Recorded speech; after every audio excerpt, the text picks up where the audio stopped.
বলেন কিছু কিছু মহিলাদেরকে পাগুলো বাইদা মাথাগুলো নিচে চুল সহকারে ঝুলাইয়া রাখা হবে, আবার কিছু কিছু মহিলাদের চুলগুলো বেঁধে পাগুলো নিচে ঝুলিয়ে রাখা হবে।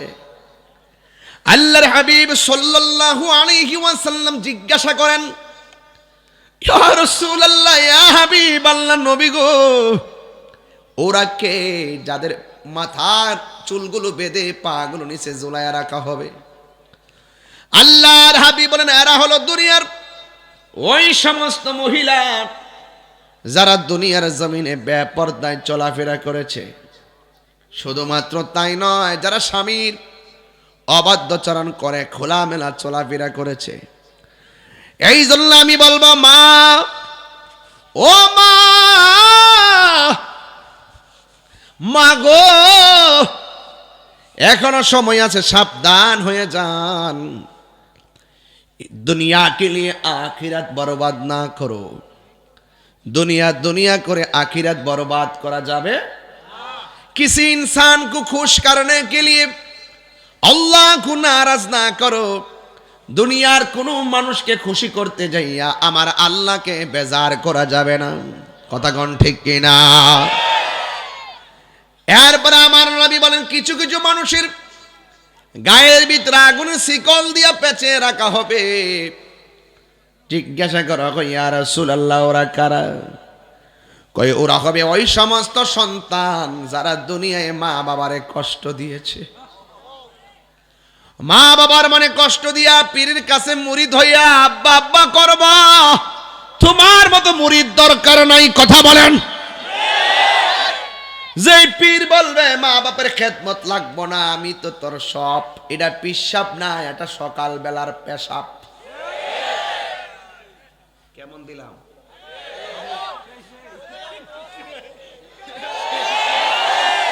আমার নোয়াগড়ে ফুলাফান ঠিক আছে কিনা? হাত তুলে বলেন ঠিক কিনা বলেন। মা বাপরে কান্দাইয়া হজে গেলে কি লাভ হইয়া যাইব? মার কাছে কান মারে কান্দাইয়া কি নামাজ পড়লে কাম হইব? মা বাপরে কান্দাইয়া কি তোমার দান করলে লাভ হইব? ওয়া কাদা রাব্বুকা আল্লা তা'বুদু ইল্লা ইয়াহু ওয়া বিল ওয়ালিদাইনি ইহসানা। ইবাদতের পরেই আল্লাহ খেদমতের কথা বলছেন। জোরে কন্না সুবহানাল্লাহ। আমি আজকে ইবাদত দিয়া শুরু করছি। কথা কোন ঠিক কিনা? ইবাদত দিয়া শুরু করছি না নামাজ দিয়া? এখন আমি খেদমতের ভিতরে ঢুকে গেছি। মা বাবার মনে কষ্ট দিয়া সামনে বৈশা তাহিরে ওয়াজ শুনলে আমি তোমাকে মহব্বত করব না। এই বুড়া বাপটা তোমার জন্য কি না করছে, সারাটা জীবনে রক্তগুলো পানি পানি কইরা ফলাইছে। আগে দেখছি পোলা পানে স্কুলে পরীক্ষা দিতে গেলে মা বাবারে সালাম কইরা গেছে। কথা কোন ঠিক কিনা? আজকে ম্যাক্সিমাম ছেলেগুলা বেয়াদব হয়ে গেছে একটা মাত্র কারণ, গুগল মুফতিদের কারণে, ইউটিউব মুফতিদের কারণে। কথা কোন ঠিক কিনা? ইউটিউবের জাল শাইখ, জাল শাইখ।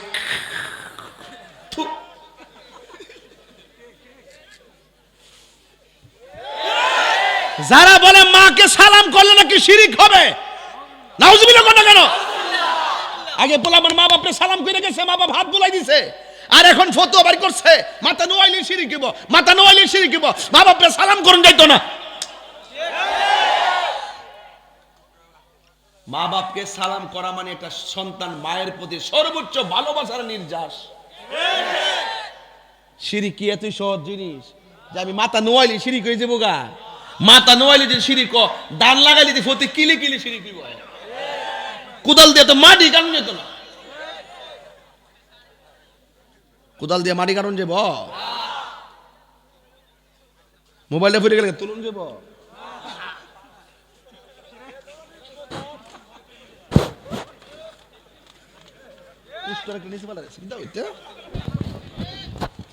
মাথা নোয়াই না শিরিক হইব।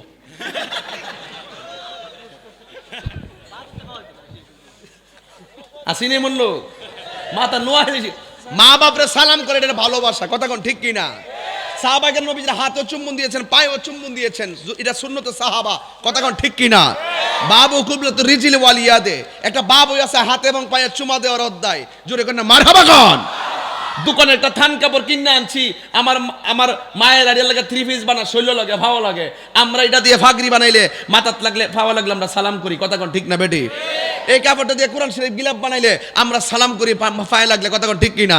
দোকানের একটা কাপড় কোরআন শরীফের রঙে রঙিন হইছে, এইটা ভালো লাগলো আমরা সালাম করি, জীবনে কোরআনও না লাগলো এটা সালাম করি।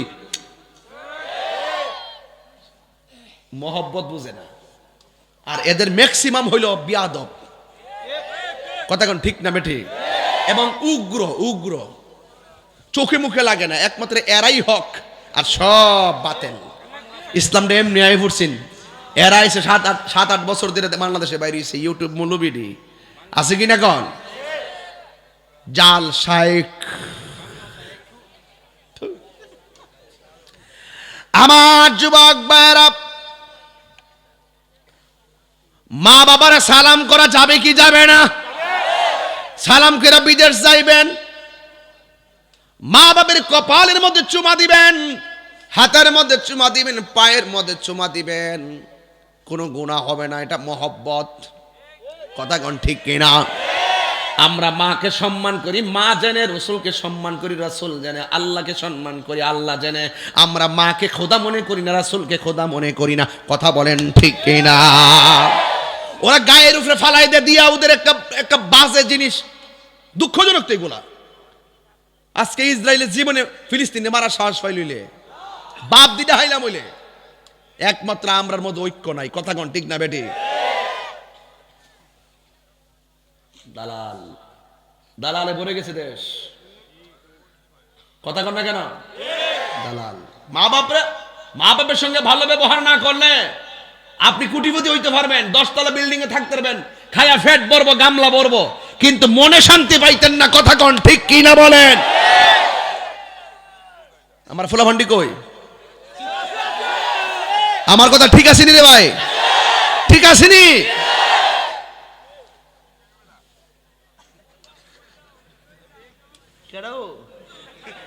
ঠিক আছে নি বাবা?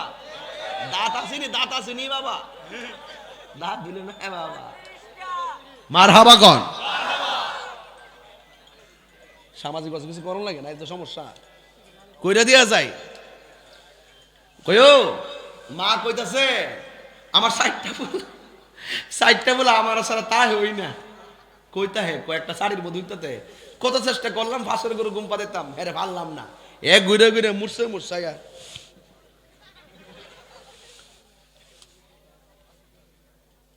কিরে আলগা করে তাহাই না গেলে ডর করে, আমার ফুতাইতে ডরা। আল্লাহর রহমতে এখন আমার ফুতাইত বড় হইছে, 4টা বাড়ি হইছে, এখন 4 বাড়ির ঘুমা, আমার ফুতে ডরা না, আমি আনন্দিত।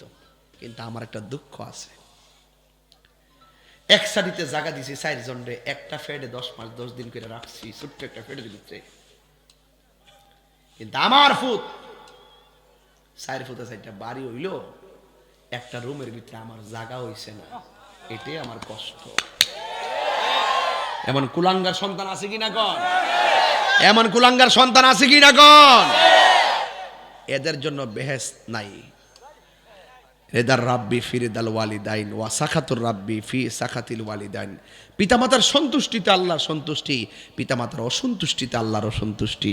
আল্লাহকে অসন্তুষ্ট কইরা কখনো তুমি বেহেশতের আশা করতে পারো না। জোরে জোরে কি আল্লাহু আকবার বলা যাবে না? এই জন্য আমার যুবক, আমার নবী বলে, আপনার নবী বলেন, হাসরের ময়দানে মা বাবার অবাধ্য সন্তানগুলোর গায়ের ভিতরে আগুনের শিকল পরিয়ে দেওয়া হবে, গোশতগুলো কেটে কেটে হাড্ডিগুলা পর্যন্ত টুকরা টুকরা হয়ে যাবে, কিন্তু মা বাবার মনে আজকে থেকে ওয়াদা করেন কোনোদিন কষ্ট দেওয়া যাবে না। এই বুড়া বাপটাকে কোনোদিন বুড়া বেটা বলে গালি দেওয়া যাবে না। এই পৃথিবীতে একটা মানুষ কষ্ট করতে করতে করতে করতে করতে করতে ওই তাজা রক্তটারে পানি কইরা ফেলাইছে, সোজা কোমরটারে বাঁকা কইরা ফেলাইছে, হাড্ডিগুলার হাড়গুলার ক্যালসিয়াম শুকাইয়া ফেলাইছে, একমাত্র সন্তানের ভবিষ্যতের চিন্তা করে। এই মানুষটার নাম হলো জনম দুঃখী বাবা। মায়ের কথা আমরা অনেকেই বলি, কিন্তু বাবার নীরব কষ্টের কথা পৃথিবীর কেউ অনুভব করে না। আইরে আমি তো এখন এত টাকা রুজি করার পরেও, আপনারা এত টাকা রুজি করার পরেও বাজার করতে যাই হিসাব মিলাইতে পারেন না। অথচ বাপটার আমলে 2 টাকা বেতনও চাকরি করতো না, ক্ষেত লাগাইয়া লাগাইয়া কি ধান তুলছে আর কি জমিনের ফসল তুলছে, কিন্তু 5টা পোলাপান রে কোনোদিন অভাব বুঝতে দেয় নাই। কোথায় থেকে টাকা আনছে, কোথায় থেকে পরীক্ষার ফি আনছে, কোথায় থেকে ঈদের জামা কাপড় কিনা দিছে, কোথায় থেকে খাতা কলম কিনা দিছে, এই কষ্টটা পৃথিবীর কেউ অনুভব করে না রে ভাই। এই জন্য যুবক ভাইয়ের আমার একটা কথা কইয়া দিয়া যায়, ওই বাপটারে কান্দাইলে আল্লাহ সহ্য করবে না। আমিও তো আমার বাবারে হারাইছি, এই জন্য আমি জানি বাপ হারাই যে কত অশান্তি, কোনো সিদ্ধান্ত আমি নিতে পারি না। যেই সিদ্ধান্ত যেই ডাইল ধরি সেই ডাইল আমি ভাঙ্গা পড়ি। এই জন্য যুবক আপনাদের এলাকায় প্রথম আসছি, বইলা দিয়া যায় বাপটা যদি কবরে থাকে যাইয়া বাবার কবরে যাইয়া জিয়ারত করবেন। বাপটা যদি বাচ্চা থাকে বাবার পায়ে ধরে মাপ চাইয়া বলবেন, বাবা আর জীবনে তোমারে কষ্ট দিব না, অনেক কষ্ট দিয়েছি। হ্যাঁ বন্ধুরে, বাপটা যে তোরে বিদেশ পাঠাইছে, টাকা তো করে নাই, ঋণ করে পাঠাইছে। তুমি যে বিদেশ যায় কামা করতে পারো না, তুমি যে বিদেশ যায় চাকরিটা পাইলা না, এই দিক দিয়ে তো বাপের ঋণের টেনশনে হার্টের রোগী হয়ে যাইতেছে। শতকরা অনেক পোলাপান ডিপ্রেশনে পইরা পইরা স্ট্রোক কইরা মরতেছে, অনেক বাবারা ডিপ্রেশনে পইরা পইরা হার্টের রোগী হইয়া মরতেছে। বন্ধু, ওই বাপটারে পেরাশানি দিও না। যতক্ষণ ঘরে ব্যালেন্স না হবে ততক্ষণ তুমি ঋণ করে বিদেশ যাওয়ার স্বপ্ন দেখো না। এখন বিদেশের অবস্থা আগের মতন নাই, যাওয়ার পরে যে চাকরি হবে বিষয়টা এমন নয়। দালালার কফিলের যন্ত্রণায় প্রত্যেকটা প্রবাসীর জীবন জর্জরিত, কথা বলেন ঠিক কিনা? আমি নিজে কাতার দিয়ে গিয়ে দেখে আসছি, ওই ছেলেগুলা চাকরি করে বেতন পায় না। অনেক পোলাপানের চাকরি নাই, বাড়ির থেকে টাকা নিয়ে সেখানে ইজ্জতের ডরে কোনো রকম 3 বেলা খাইয়া সময় কাটাই দিয়েছে। দেশে এসে বললে মানুষে বলবে কি আনছে। এই জন্য ছেলেগুলা চাকরি না কইরা বন্ধু বান্ধবের বাসায় কাটাইতেছে। আবার কিছু কিছু প্রবাসী যাই বছরে রুজি করে আকামা করতে যায় আর টাকা সব চলে যায়। এমনভাবে বিদেশিদের জীবনটা জর্জরিত হয়ে গেছে। গত কয়েকদিন আগেও দেখলাম একজনের স্বামী তাকে বিদেশের বাড়িতে, স্বামীটা 22 বছর বিদেশ করলো, আরো বেশি হবে। যতবারই বাড়িতে আসার জন্য কথা কয়, স্ত্রীটা বলে দেশে আয়া কি করবা। যতবার স্বামীটা আসতে কয় দেশে আইসা কি করবা। এইভাবে হঠাৎ করে শোনা গেল স্বামীটা স্ট্রোক কইরা স্বামীটারে নিয়ে হসপিটালে ভর্তি করাইলো। আমার কাছে ছবিটা পাঠাইলো। আমি তারে বলে দিলাম যে আমার কাছে যখন খবরটা আসছে রে বন্ধু, আমি বলছি যে এই লক্ষণ দেখা যায়, মনে হয় তার বাংলার আলো আর দেখা নসিবে জুটবে না। 10 মিনিট পরে আবার একটা ফোন আসলো। ফোন করে গে বাবারে, যে এই লোকটারে আপনারা দেখাইলাম, এই লোকটা তো বিদেশে দুনিয়া থেকে বিদায় হয়ে গেছে।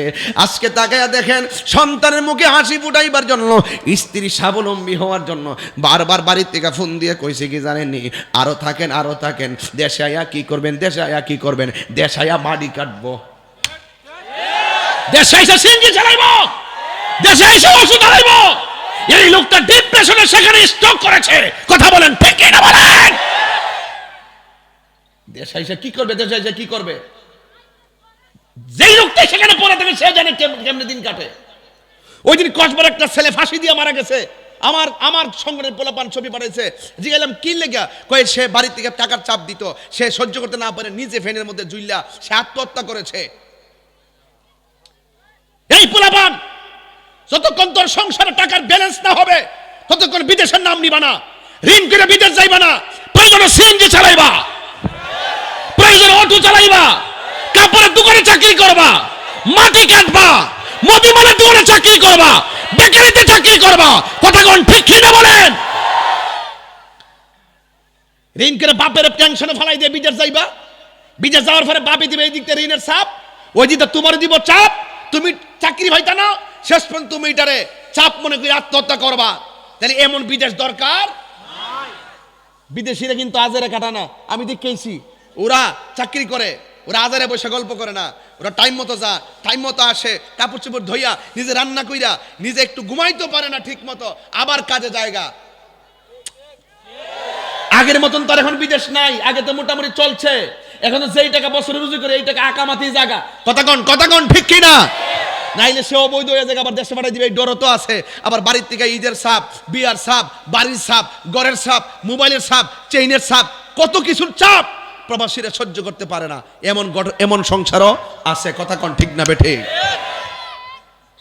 এই পোলাপান বেকার থাকবি? হাত তুল। এই পোলাপান্ডি মুরব্বীরা তো আছে, আমার বাবা, আপনাদের না। এই পোলাপান, ঘরে ব্যালেন্স হলে বিদেশ, ঋণ করে বিদেশ যাওয়া যাবে? বলো, ঋণ করে বিদেশ যাওয়া যাবে? এতে ক্ষতি কি? উভয় দিক দিয়ে ক্ষতি। একদিক দিয়ে ঋণের জন্য বাবা পরে টেনশনে, ওই দিক দিয়ে তুমি চাকরি না পাইয়া ঘুরো বনে বনে, লাস্টে তুমিও চাপে পড়ো, বাবাও চাপে পড়ে। তাইলে আমরা কি করব? আমরা আগে ব্যালেন্স করব। কি করব? প্রয়োজনে 4টা ভাই থাকলে 4 ভাই আমরা চাকরি করব। চাকরি করে 80,000 টাকা জোগাড় করতে পারলে 80 থেকে 50,000 টাকা আমরা কি করব? সংসারে মাসে খরচ করব, আর বাকি 30,000 টাকা আমরা ব্যালেন্স করব। কতক্ষণ? 30,000 ব্যালেন্স করে প্রয়োজনে 5 বছর পরে বিদেশ যাব, যাতে কোনো ঋণের টেনশনের বোঝা না থাকে। কথা বলেন ঠিক কিনা? ঋণ করে বিদেশ যাওয়া যাবে? মনে থাকবে। আবার এই ঋণ তো ঋণ নেই, এখন তো আল কারজুল মিকরাজুল মোহাব্বত ঋণ না, তো এটা কর্জে হাসানো তো এখন নাই, এখন তো টাকাটা নিলে সুদে নেয়। কিসে নেয়?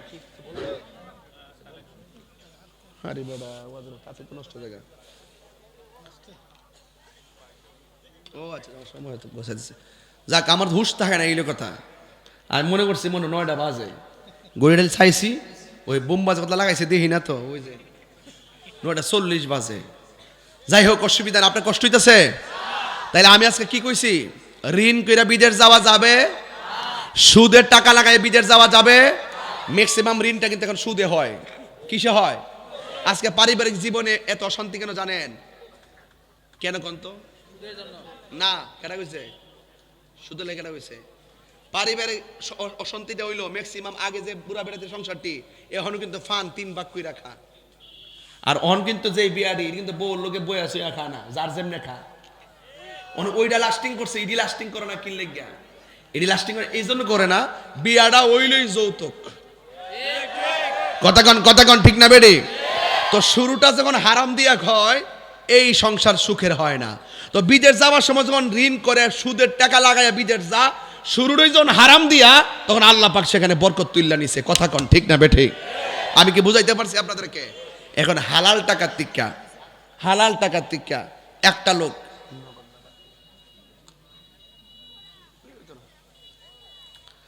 ভাইরা আমার, সবার কথাই তো রক্ষা করতে হয়।